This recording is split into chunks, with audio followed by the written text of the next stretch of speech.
Assalamualaikum warahmatullahi wabarakatuh. Salam guru penggerak. Saya Husin Pulungan, calon guru penggerak angkatan 9 SMP Negeri 1 Siabu dari Kabupaten Mandailing, Natal.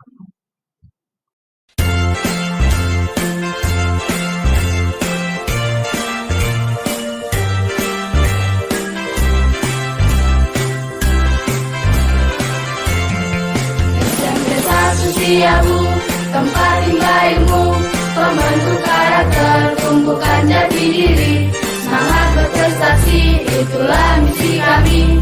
Ayo bangkit, tumbuhkan motivasi, ayo wujudkan pendidikan bermutu, belajar menyenangkan, semboyan guru, kembangkan potensi, raih prestasimu.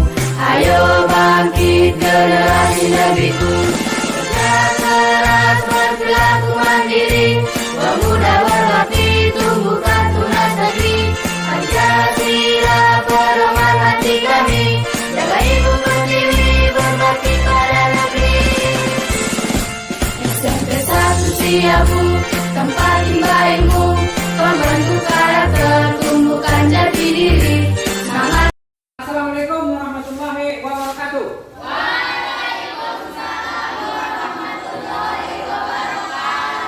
Apa kabarnya anak semua? Sehat? Sudah sarapan tadi? Baik, sebelum kita mulai pelajaran, alangkah baiknya kita berdoa dulu. Siapa yang mimpin doa? Ya, pimpin doa, Mak.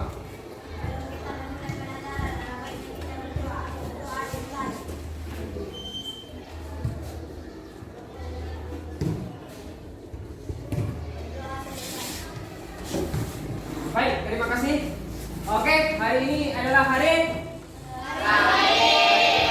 baik. Di sini Bapak mau meminta dulu saran dari kalian. Adakah peraturan di kelas kita? Sudah adakah peraturan di kelas kita? Sudah? Sudah ada? Sudah ada. Baik. Apa bedanya peraturan sama kesepakatan kelas? Ada yang tahu? Ada yang tahu? Apa? Ya, kalau peraturan itu terlalu memaksa. Jadi kalau kesepakatan kelas apa? Kesepakatan bersama. Baik, di sini Bapak mau membagikan sticky note untuk kalian. Jadi nanti di sini kalian buat apa saja kesepakatan kelas yang harus kita sepakati di kelas ini, ya. Kalian tulis namanya, kemudian nanti kesepakatan kelasnya tulis di bawahnya. Paham? Oke, Bapak bagi satu-satu ya.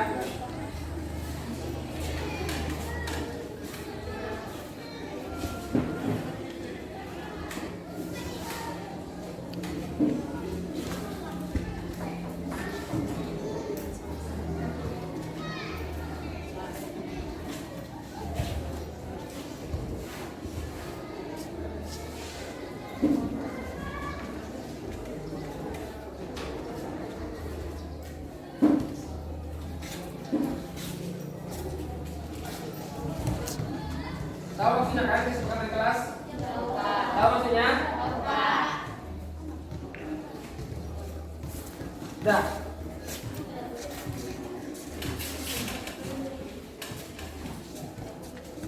Silakan dibagi. Sudah? Nah, tugas kalian adalah buat apa saja di situ kesepakatan kelas yang harus kita sepakati, ya. Kemudian nanti kalau sudah siap, tempel di papan tulis atau di kertas yang sudah disediakan. Kurang? Berapa lagi?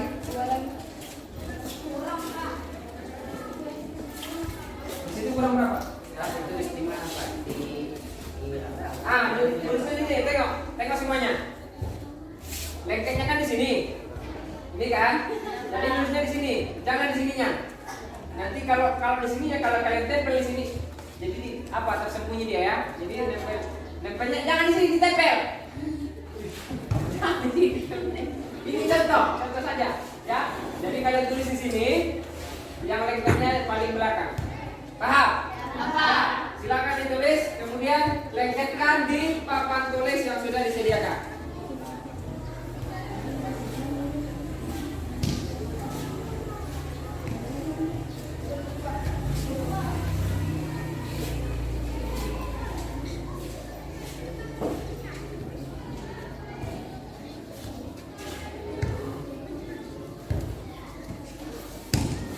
Ada lagi yang kurang?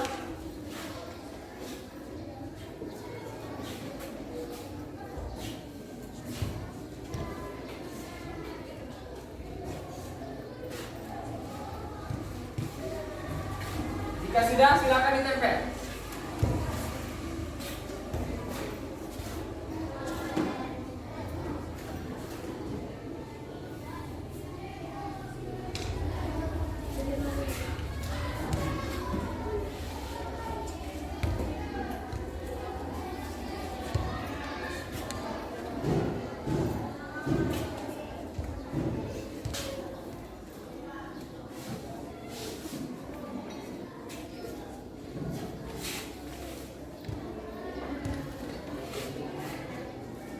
Buat aja apapun yang menurut itu kesepakatan kelas, ditulis saja, tidak apa-apa. Ini tidak mempengaruhi nilai. Ya, silakan. Kalau sudah, silakan ditempel di atas, di apa? Di depan, di kertas yang sudah disediakan. Nah. Ya, yang lain jika sudah tempel.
Yang lain, jika sudah, silakan tempel.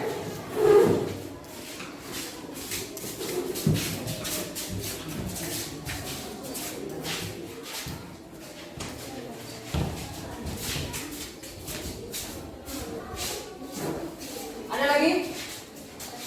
Ya, silakan Mas.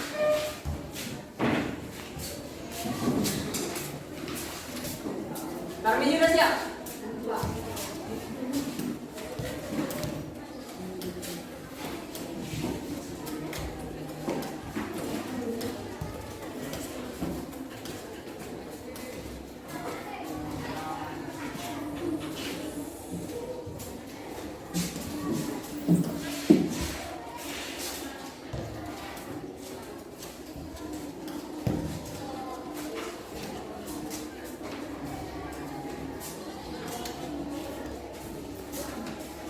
Sudah? Sudah? Sudah? Baik, jika sudah, Bapak bacakan ya. Yang sudah ditempel, tidak boleh membuka sepatu saat jam pelajaran. Itu. Kemudian ada kawan kalian yang buat bekerja sama menjaga kebersihan kelas. Ada lagi yang buat tidak boleh mengerjakan PR di sekolah. Selanjutnya ada yang buat dilarang buang sampah sembarangan. Ya. Kemudian di sini Bapak bacakan tepat waktu dan aktif di kelas. Ada yang buat dilarang makan di dalam kelas pada jam pelajaran.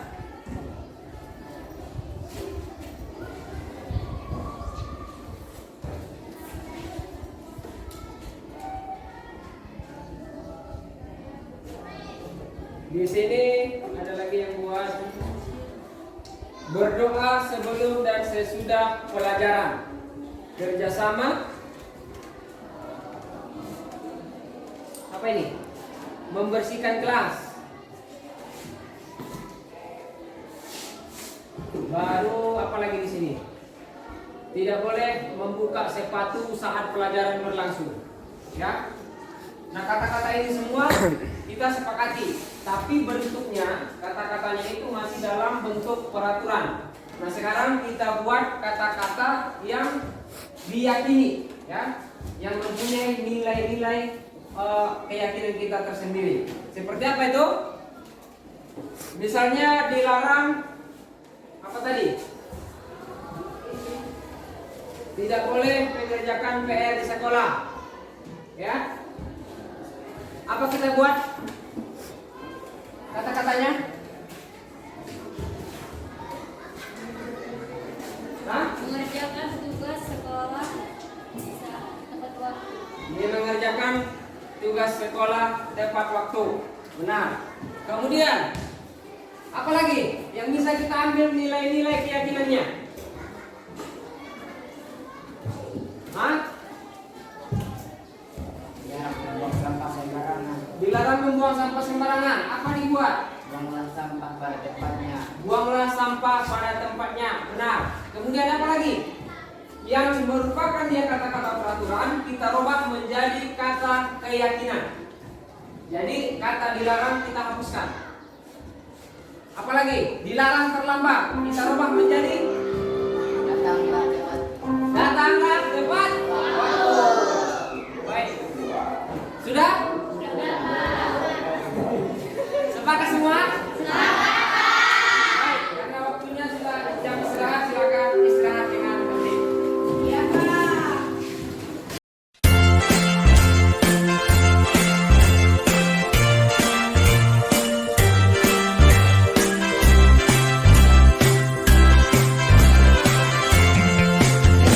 Satu siabu, tempat tinggal ilmu, pembentuk karakter, tumbuhkan jati diri, semangat berprestasi, itulah misi kami.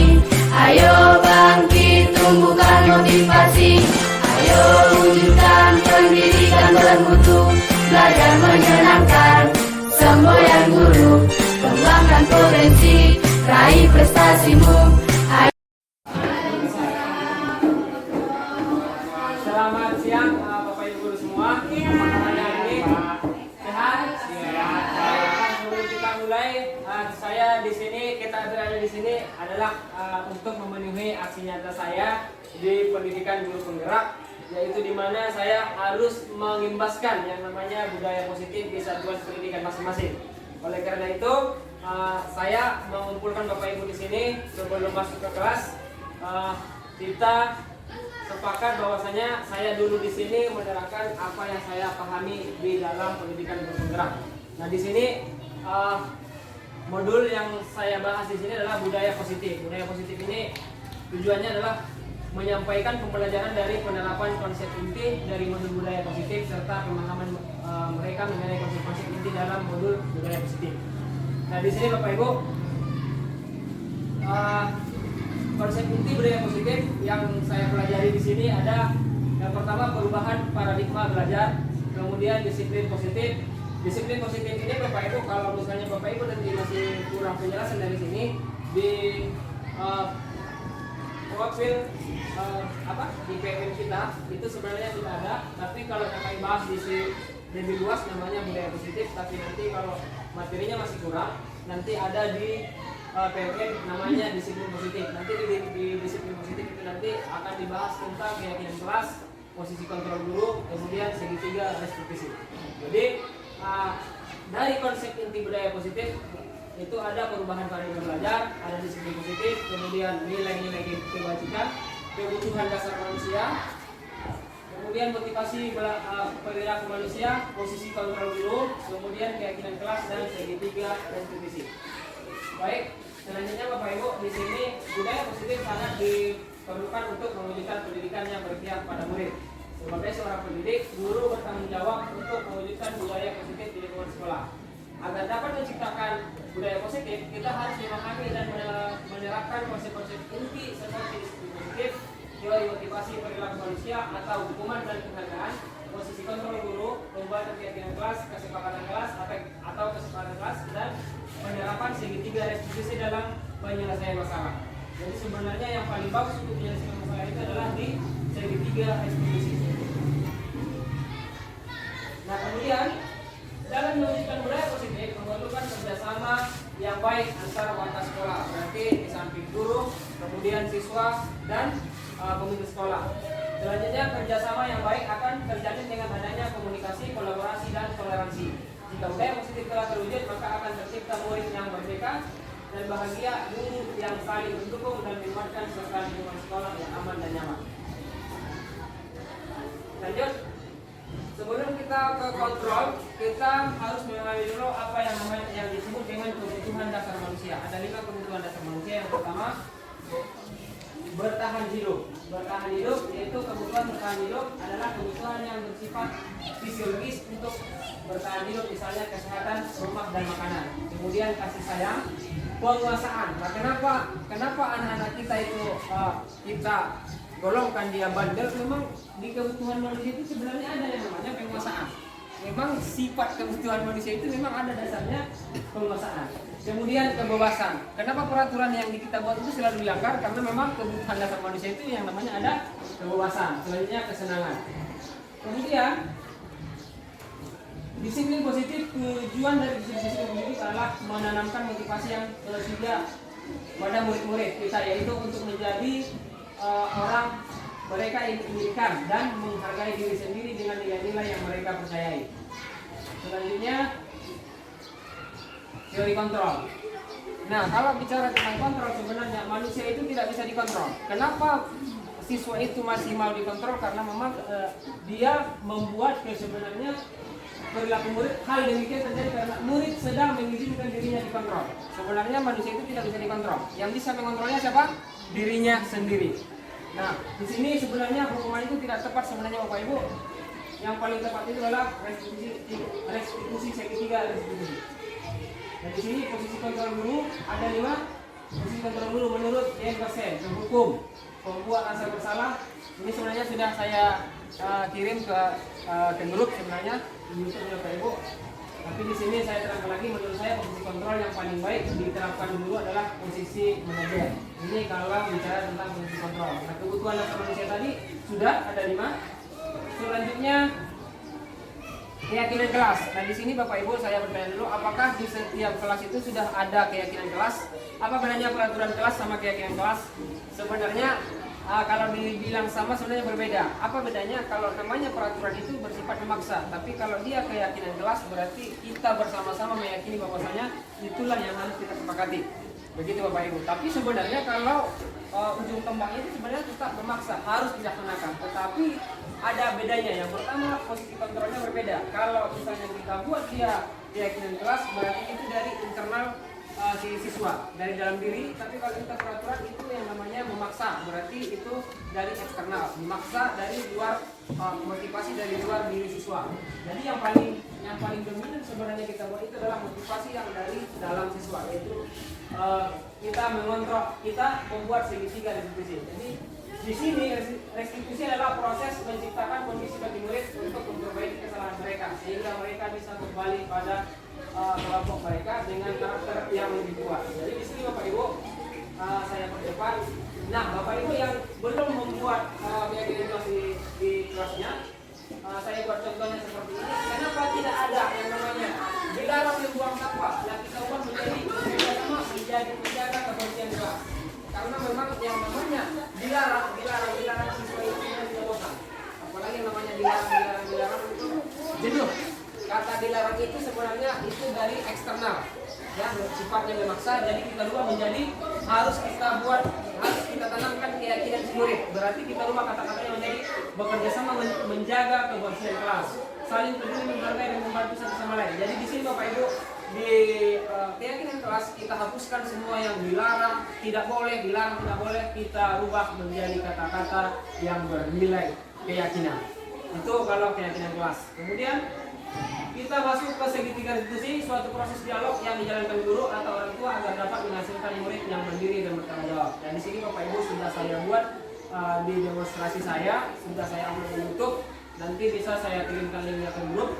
Tapi di sini sekilas saya penjelas bahwasanya segitiga restitusi ada 3: menstabilkan identitas, validasi tindakan yang salah, kemudian menanyakan keyakinan. Dan langsung saja Bapak Ibu kita lihat videonya. Di sini videonya ini tidak menghukum. Kita mencari si siswa itu mengaku kesalahannya, kemudian si siswa kita cari solusinya bagaimana siswa mencari solusi masalahnya tersebut. Nah di sini ceritanya si siswa sering terlambat masuk ke kelas setelah istirahat.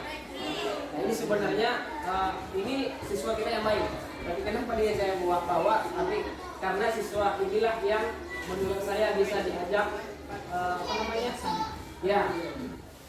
Ini ada 2 kasus yang saya buat Bapak Ibu. Yang pertama siswa yang sering terlambat masuk kelas. Jadi di sini guru itu tidak menghukum, tidak juga memarahi. Di sini guru sebenarnya mencari solusi bersama-sama dan meyakinkan siswa bahwasanya dia apa yang tidak dikerjakannya itu salah dan dia bisa mencari solusinya tersendiri.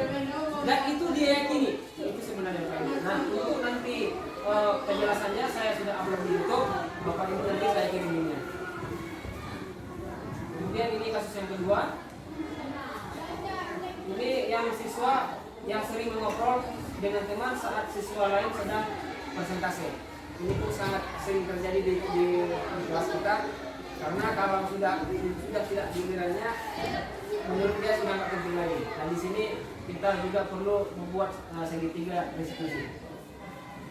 Baik Bapak Ibu, mungkin sekian yang bisa saya sampaikan. Ini adalah hasil tanggapan siswa terhadap restitusi yang saya berikan. Karena setelah saya minta tanggapan dari siswa, apakah lebih baik didukung atau misalnya dibuat segitiga restitusi, siswa lebih cenderung menyampaikan bahwasanya yang paling penting itu adalah dibuat segitiga restitusi. Ya mungkin sekian Bapak Ibu. Kalau ada kata yang salah saya mohon maaf. Assalamualaikum warahmatullahi wabarakatuh.